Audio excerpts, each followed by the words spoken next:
New year, same me, because I am literally a static character, which is why I play only 2 games on the channel. You know, it isn't static though, that subscriber number. We're getting pretty close to 50,000, that would be pretty cool. You know, if you want to go ahead and subscribe, that'd be pretty neat. Anyway, welcome back everybody to Victoria 3, the greatest graph game of our time. Given that I've already run out of ideas of actually interesting things to do, today we're going to give the tried and true suffering content another fair shot. I could start off the new year by playing the worst country in the entire game, which would be Bahrain, with the smallest GDP and the smallest population, but I actually don't think they're the hardest country to play. Even with such a small population, they do have expansion opportunities and a coastline. Today instead we're going to play a country so down horrendous I actually don't know if I'm going to play more than 3 hours of this today. And that would of course be Sikkim. Historically, Sikkim can be described as a pretty bad place to live. Landlocked and surrounded on all sides by larger powers, there's not much this tiny little city-state can do. We have a population of 84,000 people, a GDP of 22.5 thousand, and being surrounded by Qing and the East India Company does not give us a lot of opportunity for expansion. But granted, seeing how broken some of the laws in this game are, that might not be a problem. Now, this fine country of ours produces literally nothing, at least not on any sort of industrial scale.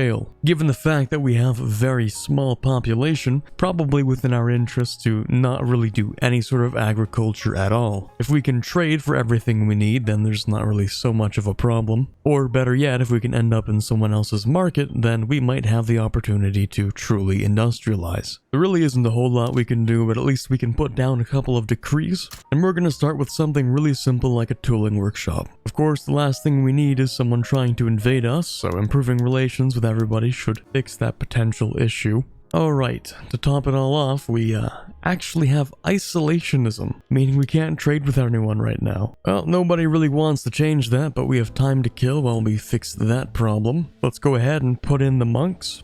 And right, we have serfdom. You know what, let's just build the factory. Okay, the tooling workshop can't really supply the wood it needs, but that's not really the point either. The point is to shift some power away from the landowners, and ideally have some of that move towards the industrialists or the intelligentsia. And now we can make a little bit of grain, hopefully using the tools that we need. And in the meantime, I've been building a couple of barracks because they require literally nothing, and I can probably invade Bhutan. Maybe. It's time for us to find out. All of the larger powers are a little bit busy, which is good to see. No one's joining on their side. With our mountain general, I'm sure we can win this battle. Alright, not bad. Already, we only have 11,000 peasants left, and we have no wood, so not that they have much, but it's better than nothing.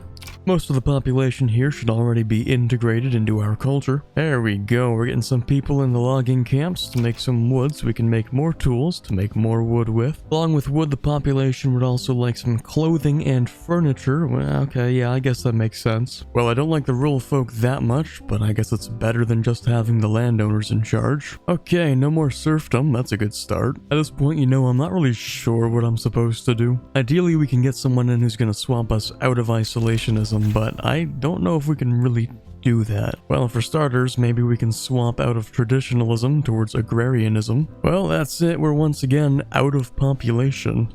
I don't think we'll be able to beat Nepal in a war. I mean, we could try, maybe. Now, we can decide to move our taxation laws over to per capita taxation. It's probably a decent idea for us to try and fuel the theoretical war that we might be fighting, I don't know. Now, when it comes to the problem with our army, that being we have no guns, we can actually rectify that problem by summoning guns out of thin air. It sounds ridiculous because it is, but here's what we can do. We can decide to swap to line infantry, and we can see that we have the unscaled modifier of plus 20 offense, plus 30 defense, and then a little bit of morale loss. Now, what happens when we swap to this? Obviously, we're going to have a few problems, one being the minus 75% penalty from all of this equipment adjustment, but we'll see that we now have plus 20 on offense and a total of plus 30 on defense. Of course, the second problem is that we don't really have guns. That's a slight problem that's going to compound over time, but that problem can only really get as bad as minus 50%. So what happens when we swap to having artillery that we also don't have? Well, the problem of having no artillery, again,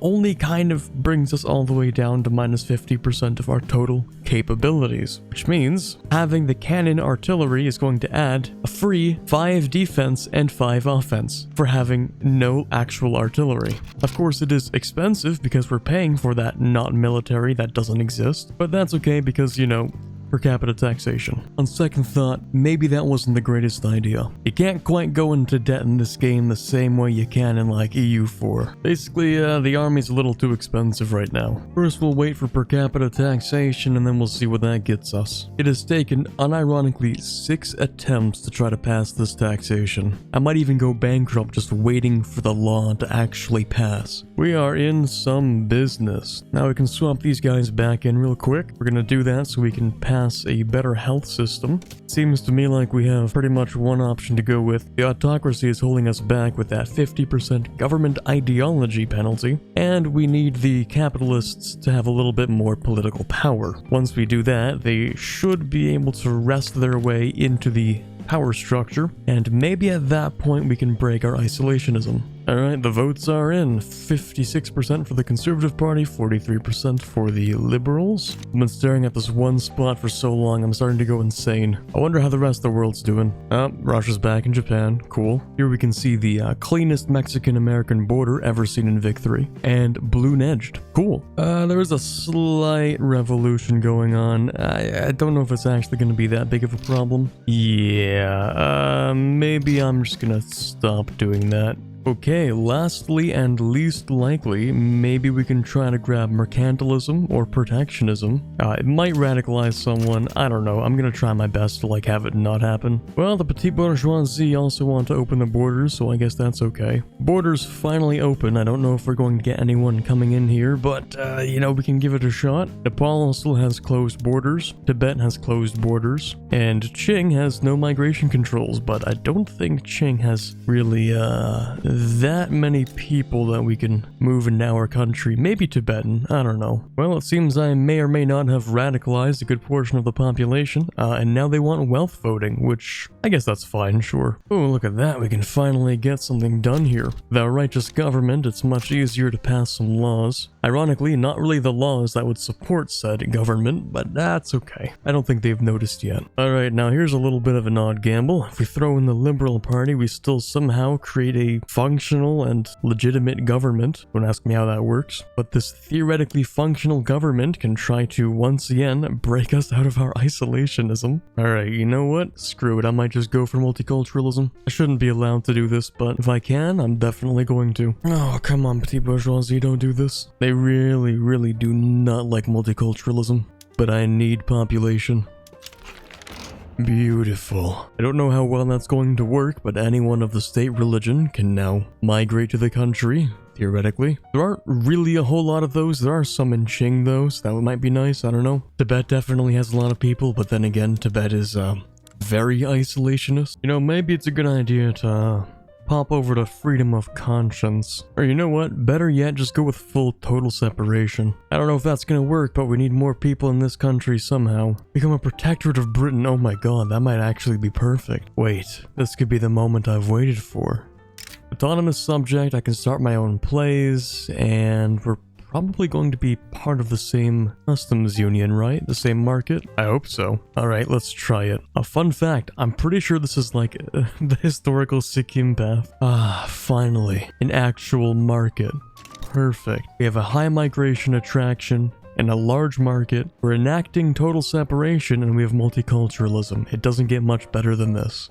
We can also go ahead and substitute some of our goods with some much better ones. Now look at us, look at that GDP. Never thought I would see the day. It only took us like 5 years, but that's fine. Now let the floodgates open, we should get a lot of migrants now. Well, now that we have an actual population, we can start actually building stuff. I'm thinking maybe this should serve as a bit of a slight reality check on just how broken this combination of laws is. As long as Britain doesn't destroy all their ports, we should have a bright future ahead of ourselves. Somehow I didn't notice until now, but we actually have possibly one of the worst modifiers for especially a country of our size. Reduced infrastructure and state construction efficiency. Fantastic. At least Bahrain has like oil or something, right? We have like nothing. You know, for something that never really happened in real life, the formation of Scandinavia in the 19th century is pretty consistent in this game. I'd almost say it's more consistent than North German Confederation. Now I was kind of waiting to see when we could finally use the investment pool, but here we are. Looks like we can definitely support more building. Despite the recent success, we still have one really big problem. Can you think of it? Yeah, well, we still have like no resources, like at all. But one of the main problems is we don't have coal or iron or sulfur or lead. We can't really do much without any of those. And I have no idea how like Sikkim and Nepal have like none of that. I don't know what the Himalayas are made of, if like no metal at all, but you know, that aside. The nearest source of pretty much anything is in India, which means if I want anything, I'm gonna have to fight the Raj for it. And you know, by extension, Britain. Or I could do, you know, the much nicer route and fight all of China for it. Wouldn't that be cool? Even then, I'd have to go pretty far just to get that. I guess we really have no choice but to beef up our army and at least move into Nepal. It'll get us a little bit closer to where we need to be, which is eventually over here. Somewhat unexpectedly, the population's actually pretty cool with having propertied women, and seeing as the vast majority of our population growth comes from immigration and not from the birth rate, it's probably fine to have. So theoretically, each of my battalions should be worth maybe 4 of the Nepalese ones, but I don't know, we're just gonna have to find out if that works. Oh boy, even more migration. I don't know if I have enough jobs for all those people, but I'll have to try my best. You know, I kind of wish I could form a country here. It doesn't have to be a very interesting country, just like Himalayas or something. There's a disturbing lack of formable nations in this game. I guess the next goal after this would be to invade Tibet, wouldn't it? They are unfortunately a vassal of Qing, though.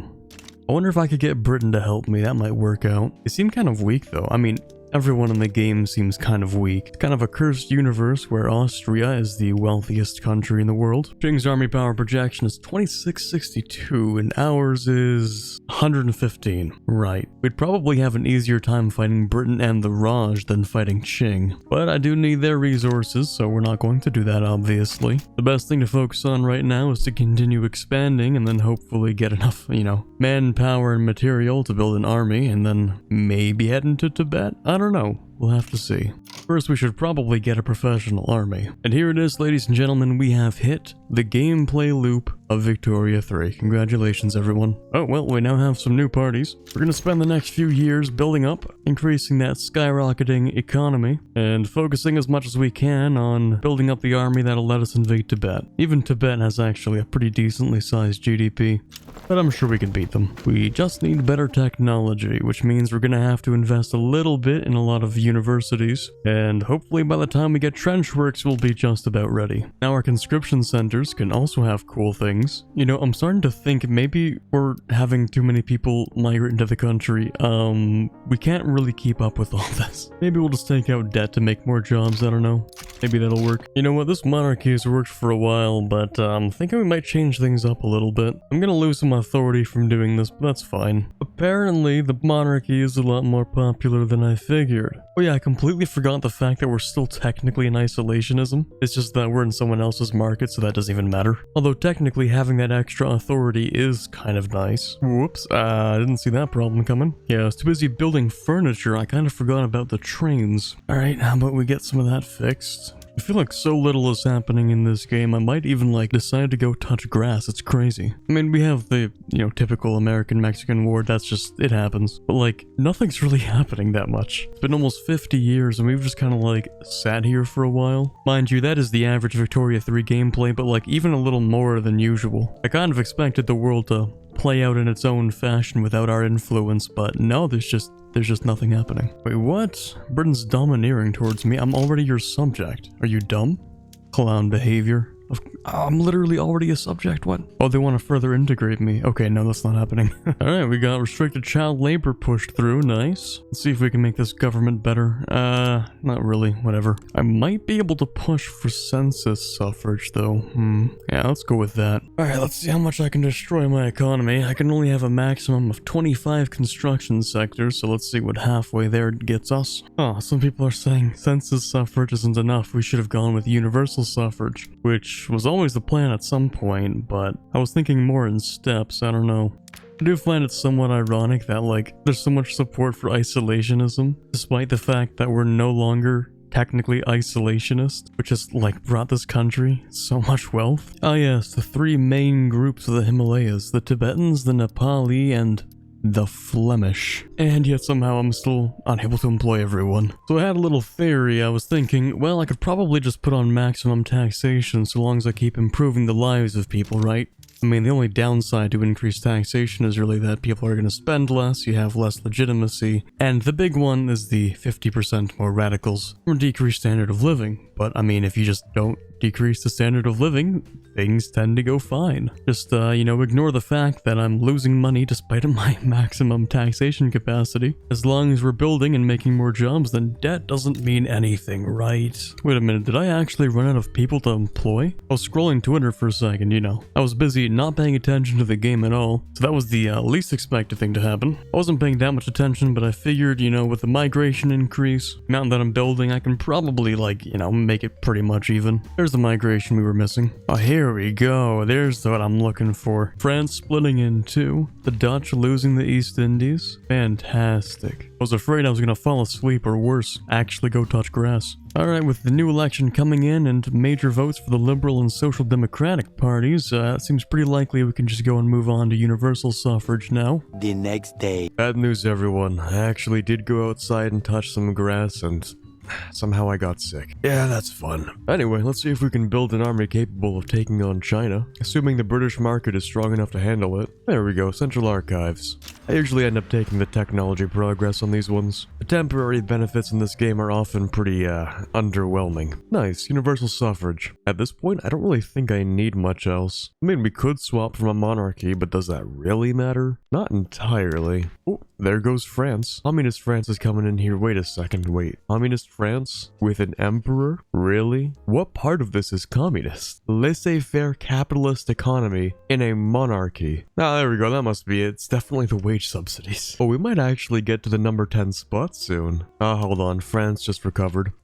Maybe it's just me, but this seems to be like an awful lot of revolts. France, then Spain, and Austria? That's kind of weird. I don't know. Anyway, we're doing great so far. I mean, if you look at each province by its global GDP, I'm pretty sure we're the highest. Okay, just ignore Bohemia, whatever. We're finally starting to run out of hardwood. Kind of a problem, which you'd think would solve itself, considering how much raw, undeveloped forestry there is in India, but okay then. The most important province in the entire British Empire is this one right here. 48 coal mines, 20 logging camps, and none of it's being touched. Meanwhile, we have a hardwood shortage, which just barely solved itself, and coal is almost plus 50%. I think I'm starting to see a pattern here. Oh, that's Germany, and now they're already starting a world war. Congratulations. The Parliamentary Republic of Sikkim gave us a new flag too, which is interesting. Unfortunately, it looks like the British market is starting to fail us a little bit. We don't really have enough raw resources to keep industrializing at this pace, nor can I really afford all the construction good costs, and that's mainly because iron is super expensive. It is a little bit mind-boggling how iron can be so expensive when we have additional unexploited iron mines here, and there are 5 million people who could work in them. But maybe that's just me. Is that the Dutch in Africa? Huh, don't think I've seen that one before. And for that matter, is that Austria? And of course, the US focusing on Africa instead of trying to reach the Pacific, as usual. It appears I have solved the unemployment crisis by simply putting more people in the army. We can't yet use the army, but at least that's more people paying income taxes.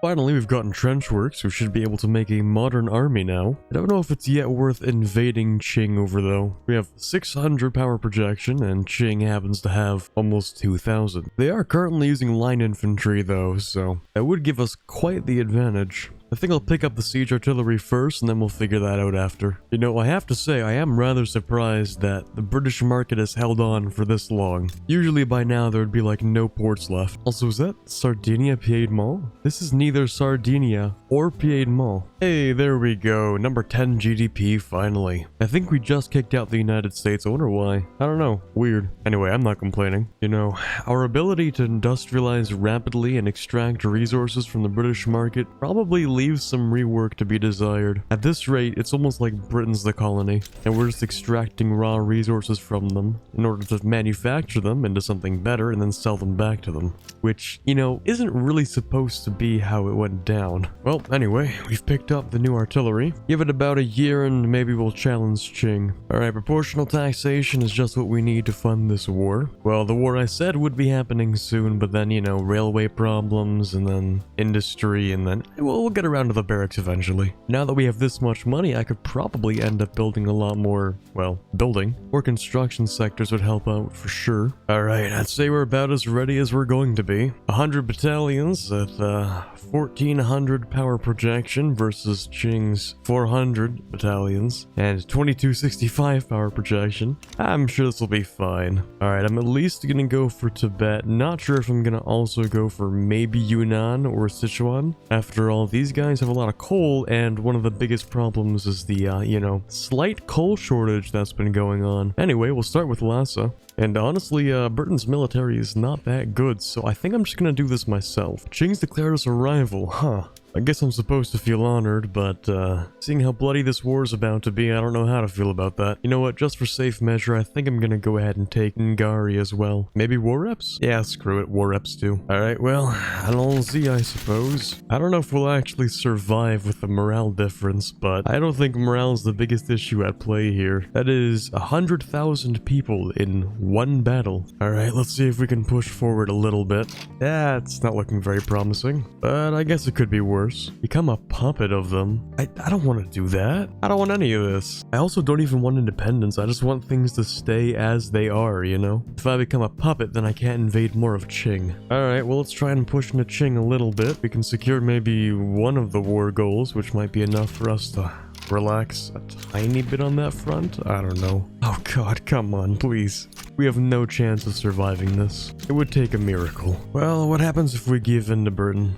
Is it really that bad? Well, at least we don't have to fight them. I guess that's something. There goes 20% of my income, though. Yeah, wait a minute. That's a lot more than 20% of my income. It looks a lot closer to like 30% of my income. Wait a second. Am I gonna lose this war that I'm obviously winning? Oh, come on, Victoria 3. Don't do this. Yep, that's minus 2% every week because of 100% war goals. Yeah, that's fantastic. That's just great. Maybe we can take it back, though? There we go. This war's been surprisingly easy so far. Maybe I should have started it earlier. After all we have to do is head over to Sichuan and then boom, we'll be done. I think I found a way to make sure that the British can't go ahead and steal all of my money. And one way to do that is actually to have more capitalists. It's less directly taxable income, but it is more investments, which I can use to build more stuff. So, you know, it's not really something that Britain can take from us. I don't know exactly how effective that's going to be, but I have to try something because they're draining me dry. Come on, boys. Just a little bit further. We just need to touch the province. Just 1 foot in there. Britain might actually just bankrupt me before I can finish this, and that would be a tragedy. Now that I think about it, I think we could still win this even if we went bankrupt. Definitely not the kind of thing you want to have happen, but I mean, it'd probably be fine. Oh, you have to be kidding me. Seriously? Really?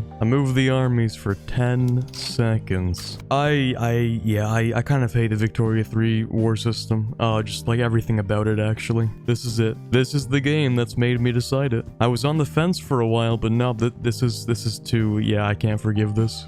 My generals are actively avoiding the war goal. This is gonna cause me to lose the war. This one tiny tile is gonna make me lose a war that I'm obviously winning. Yeah. Qing is literally bankrupt? What? They're bankrupt and they're somehow gonna win this war against me because of the one province. This game is, it's really something special. It's made with love and care or something like that, I don't know. I'm running out of, it is what it is. You know what, I'm just exhausted over the war system in this game.